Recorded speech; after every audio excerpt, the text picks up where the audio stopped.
Oke, jumpa lagi bersama saya sekarang ada di Terung Kabasaran milik Pak Weni Lumentut. Nah, ini dalam rangka persiapan untuk debat ya, sebentar ya. Kira-kira debat kedua ya, sebentar sore ya. Nah, sekarang nih saya ditemani oleh ibu yang cantik, nah, gitu, yang tidak mau kasih tahu umurnya berapa, gitu tuh. Tapi biarlah itu ya. Gitu tuh. Oke, tapi kali ini saya akan mau nanyakan ya terkait keberpihakan, keberpihakan. Apa ya? Mengapa Bu Sheni itu memilih Weni Lumentut ya? Nah, tapi sebelumnya itu sedikit ya ada clue introduction dulu lah Bu Sheni untuk warga Kota Tomohon ya. Dan kita ketahui Bu Sheni ini adalah mantan wakil wali kota pertama loh, definitif di Kota Tomohon. Tahun berapa itu ya Bu Sheni? Tahun 2005 sampai 2010. Ya, oke. So lama ya, gitu tuh. Oke, Bu Sheni, kira-kira apa nih? Ada hal-hal yang mau disampaikan dulu? Ya, pertama-tama kita mendukung WL atau Weni Lumentut karena beliau itu memang ya boleh dikatakan orang baik. Memang semua orang ada latar belakangnya. Mungkin dulu-dulu ada negatif-negatifnya, tetapi kan kita sebagai orang yang percaya orang mesti saling memaafkan toh. Nah, yang penting sekarang orang tahu dia orang baik. Itu yang paling pertama. Yang kedua, dia mengambil wakilnya. Kebetulan saya kenal juga Michael Mait ini. Saya kenal mulai dari orang tuanya, kakaknya, semua saya kenal. Dan semua mereka itu orang yang baik-baik saja. Itulah penyebab utama mengapa saya memilih mereka. Karena mereka juga punya niat yang betul-betul baik terhadap masyarakat. Baik sekarang, sebelum menjabat, setelah menjabat, dan waktu menjabat. Mereka itu memang orang yang komitmen dengan apa yang mereka katakan, itu yang mereka lakukan. Jadi itu yang saya rasa sebagai seorang yang berpengalaman di bidang ini, saya melihat itu orang-orangnya yang baik. Betul, itu sebabnya saya. Nah, Bu Sheni, ini kan sejauh mana Bu Sheni mengenal Weni Lumentut ini? Aduh, saya kenal Weni Lumentut lama sekali. Sejak kita menjabat dulu, dia saingan saya dulu juga. Waktu orang bercalon dulu, dia juga mencalonkan diri. Waktu itu dengan Pak Mandagi. Jadi saya kenal dari waktu itu. Dan beliau memang mungkin mulutnya kalau bicara dengan orang agak lepas-lepas dia. Terus terang terhadap semua orang. Jadi ada orang-orang yang mungkin berpikir, aduh, DP mulut terlalu, ya secara kasar bilang talos. Tapi memang orangnya begitu. Tapi di belakang-belakang enggak seperti itu dia. Orangnya sederhana dan baik. Itu yang saya ulang-ulang kembali bahwa orangnya memang baik. Bu Sheni, saya pernah membuka ya data ya, flashback lah kemarin. Ternyata Pak Weni ini dia sempat menjadi tim ya. Ketika 2015 Bu Sheni ketika Bu Sheni bercalon dengan Ketua Dewan sekarang. Iya, Ketua Dewan sekarang ya, Pak Mono itu ya. Iya. Itu. Apa betul itu ya? Iya, kayaknya memang begitu. Oh, gitu. Gitu. Dan memang saya senang sekali dengan beliau karena beliau itu orangnya sederhana, baik, dekat dengan masyarakat, dekat dengan semua orang, dengan siapa saja. Dia sembarangan menyapa dengan siapa saja. Nggak biasa. Biasanya orang-orang pejabat begitu agak-agak menjauhkan diri atau agak jauh dari masyarakat, tapi beliau tidak. Itu yang kelebihannya dia. Karena itu banyak orang yang memang senang dengan dia. Beliau. Nah, Bu Sheni, ini kan sejauh mana Bu Sheni melihat peluang kemenangan WLMM? Dilihat dari 3 calon ini ya, dari kubu paslon 1, 2, dan 3. Iya. Gitu. Nah, dengan nomor urut 2 ini sejauh mana Bu Sheni melihat peluang apakah WLMM ini bisa memenangkan konsultasi Pilkada 2024 ini? Ya, saya melihat dia memang punya peluang. Karena apa? Pertama, dia mulai lebih cepat dari yang lain. Dan dia konsisten dengan apa yang dia lakukan. Nah, yang terakhir, beliau itu memang sampai detik ini betul-betul serius menjalani apa yang harus dia lakukan. Sementara yang lain-lain kan kalau kita jujur mau bilang, Kang, Enggak seperti itu. Beliau memang serius, sendiri langsung dengan wakilnya.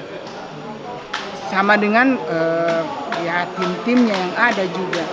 Sudah sejak lama dia memang bergerak terus-menerus dan konsisten, tidak pernah berhenti sampai saat ini. Sampai nanti juga beliau terpilih, sampai nanti beliau memimpin, itu pasti kan orang lihat konsistensinya. Walaupun beliau seumur, tetapi tetap baik. Iya. Nah, Bu Sheni, ini hal yang menarik yang saya melihat begitu ditetapkan Weni Lumentu dan Michael Mait ini, nah ada satu langkah penetrasi yang dilakukan oleh Penatua Michael ini dengan kegiatan berkunjung ya.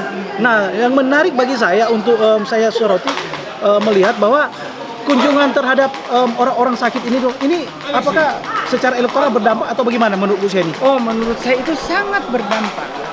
Ya. Sangat baik apa yang beliau lakukan itu. Meskipun satu hari lain kali, kadang-kadang dia bilang ada 50 tempat dia harus jalan ke sana kemari. Tetapi itu sangat besar pengaruhnya. Apalagi orang-orang yang sangat membutuhkan, ya seperti orang-orang sakit, membutuhkan doa. Terus beliau datang, itu kan luar biasa. Dan beliau itu, dia mendatangi mungkin yang sakit satu orang, tapi keluarganya kan besar. Nah, kalau dia pergi ke tempat banyak macam, banyak tempat, banyak orang yang pasti akan senang dengan dia.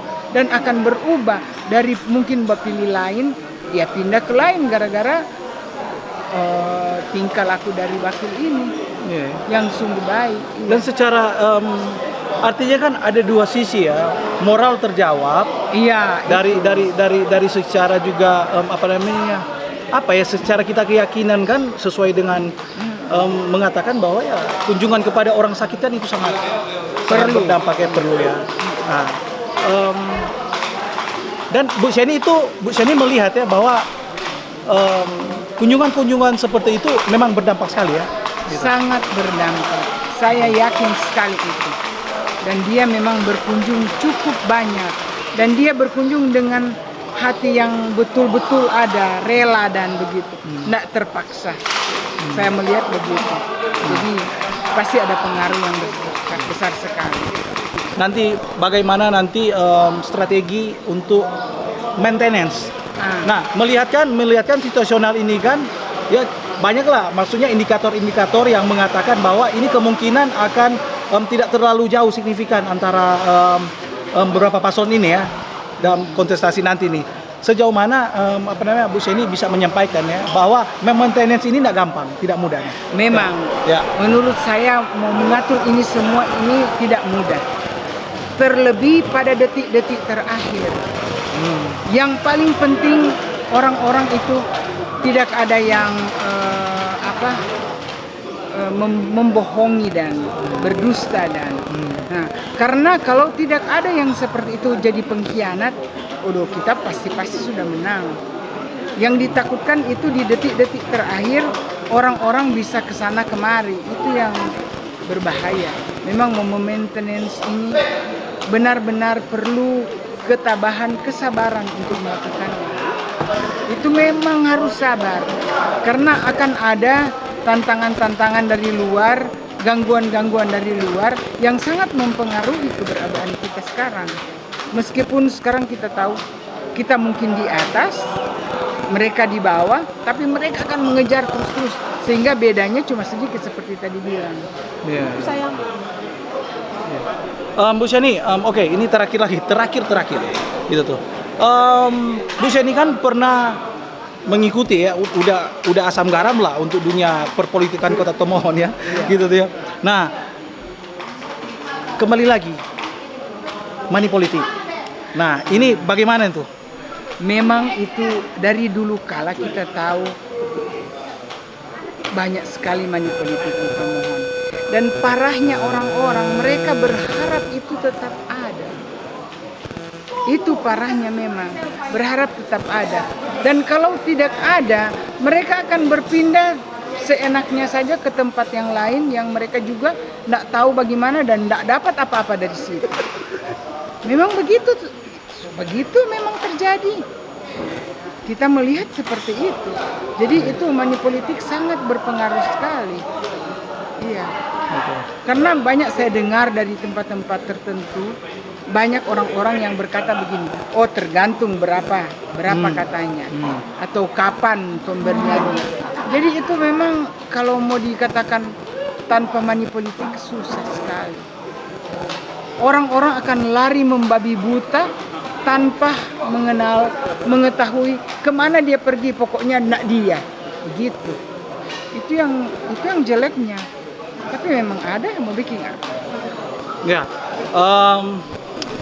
jadi kita ini juga sebenarnya ini kita harus mengedukasi juga ya, bagaimana biarlah keterpilihan kita masing-masing, kita semua mempunyai pilihan masing-masing. Iya. Tapi bagaimana masyarakat Tomohon itu bisa terdidik dan marilah bisa nggak kita menyetop ini nih ya, money politik ini? Ya memang kembali ke masyarakat ya. Kita sebagai mencoba juga untuk menghimbau, tapi sejauh ini tinggal bagaimana masyarakat itu. Nah, Bu Shani, apa harapannya nih? Ya harapan saya memang waktu zaman saya dulu, sepengetahuan saya tidak ada money politik. Tetapi ternyata di belakang saya dengar ada itu. Waktu itu ada janji-janji lah. Tetapi zaman sekarang ini kita tahu di mana aja berada. Kota Tomohon yang paling panas katanya. Saya dengar-dengar panas sekali di Tomohon sini. Sehingga ya tahu bagaimana ya, di tempat-tempat yang lain ada juga money politik. Tetapi di Tomohon yang paling panas money politik. Nah, karena apa mereka berharap ada money politik? Karena setelah orang-orang ini terpilih jadi pada umumnya waktu pengalaman lalu, mereka tidak peduli lagi dengan masyarakat. Sehingga orang berkata begini, oh lebih baik orang minta sekarang gitu daripada nanti. Nah, oleh karena itu orang-orang ini yang akan mencalonkan diri ini usahakan supaya sekarang, nanti, dan sementara menjabat itu harus kurang lebih sama. Itu diharapkan begitu. Tapi orang-orang kan so jadi fobi, so jadi kebiasaan karena pengalaman yang mereka alami lalu-lalu. Setelah selesai orang langsung melupakan diri, melupakan rakyatnya yang tadinya dibujuk-bujuk, sekarang setelah mereka terpilih hilang. Karena itu ada money politik. Ya. Jadi money politik ini udahlah berhentilah. Mudah-mudahan harapan seperti itu. Tetapi itu harapan kita. Tapi kan saya ini siapakah saya? Ya. Oke, itu bukan sepenggal ya. Padat, singkat, jelas, berisi. Gitu tuh yang disampaikan oleh mantan wakil wali kota definitif Kota Tomohon. Dan sekiranya apa yang disampaikan oleh Bu Shani ini menjadi perhatian kita pendukung WLMM ya, supaya sejauh tetap bagaimana maintenance ini tetap harus ada. Nah ini juga kita harus punya endurance, konsisten, dan intinya endurance kita harus punya, ketahanan ini nih. Oke, Sobat El Cinema, nanti kita jumpa lagi di topik berikutnya. Salam 2 jari. Salam 2 jari ya. Oke, bye.